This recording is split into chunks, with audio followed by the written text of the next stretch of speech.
Father Jenkins, Vice President Biden, graduates, it's truly an honor and a privilege for me to be here with all of you today. Just a regular guy who used to have a big job. You know, it's been 6 months since I left public service, and it's given me a little time to reflect. And something that occurred to me a few months ago about the difficult task of what we call governing. Governing, in my view, is the art of the possible. Politicians these days are constantly being pushed to promise the impossible. And this being a presidential election year, you've been hearing a lot of impossible promises. But governing isn't about promising the impossible. Governing, in its essence, is the art of the possible. Governing requires us to look for common ground where it can be found without compromising our principles. And as Speaker, I always drew a distinction between compromise and common ground because I truly do believe they're different things. And the fact of the matter is you can find common ground with the other side without compromising your core beliefs. Ladies and gentlemen, Vice President Joe Biden is one of those people. Joe and I had many disagreements on many different issues. I can imagine what he's doing back here. But you know, I learned the art of being able to disagree without being disagreeable growing up in my dad's bar. But even as we disagreed, we both always understood the need to keep looking for things that we could agree on. Because while I'm a Republican and Joe's a Democrat, the fact is, at first, we're both Americans. So, Mr. Vice President, it is an honor to share the stage with you today. I was thinking about what I was going to say this morning. Applaud for Joe. Come on.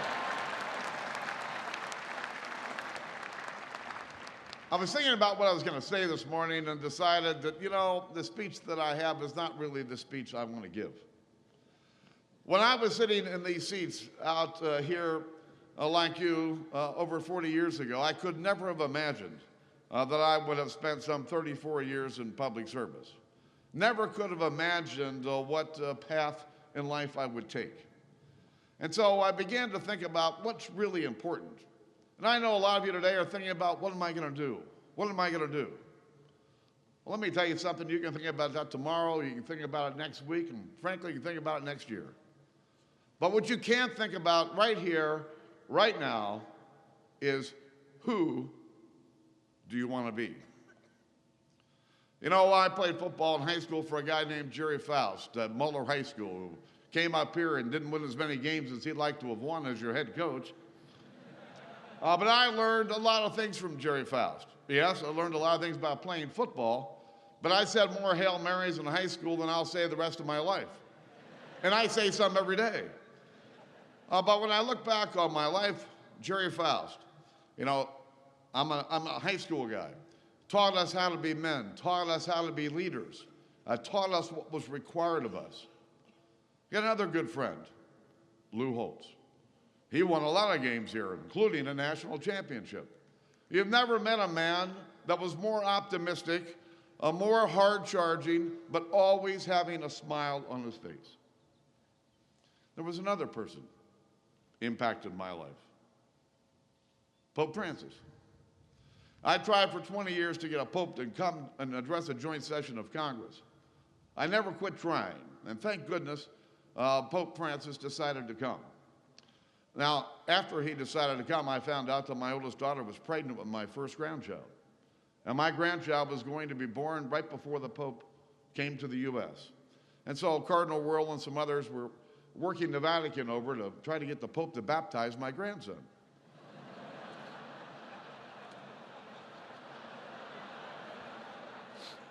Well, you have to remember, the Vatican has a 2,000-year head start on bureaucracy over the U.S. Make a long story short, they said, well, listen, the Holy Father would be happy to bless your grandchild, but he really doesn't want to do a baptism outside of a church. And so we get to the appointed day. My grandson was born on August the 11th.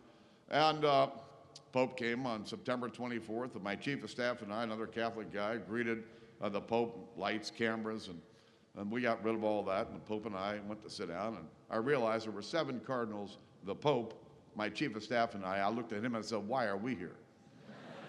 But as the meeting, we had a very nice meeting. As the meeting was breaking up, the Pope was standing up, I was standing up, my family was in an adjoining room, and they began to come in.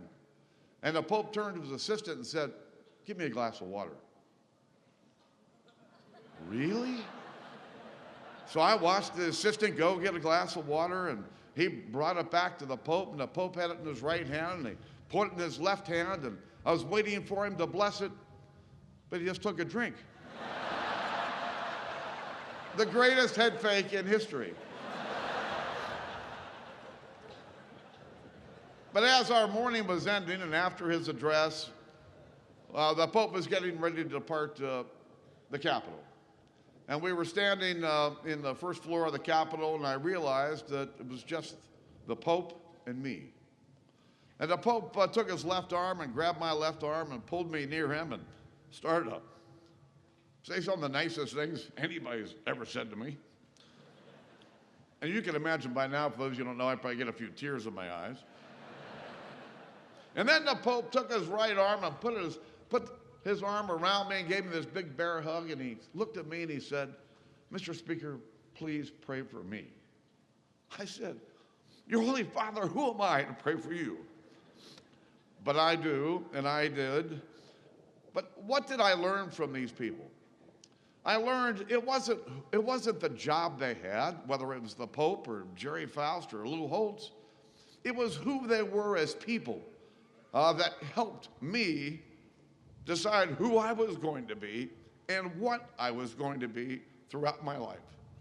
And through the power of the Holy Spirit that the Pope brought that day, I was fortunate enough to wake up the next day and decide, I'm out of here.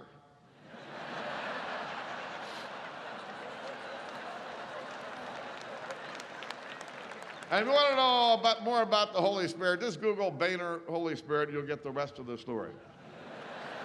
I'll finish on this note. Laetare means rejoice. Trust me, every day since last October, I have been rejoicing. God bless you. God bless this great institution, and good luck in your future.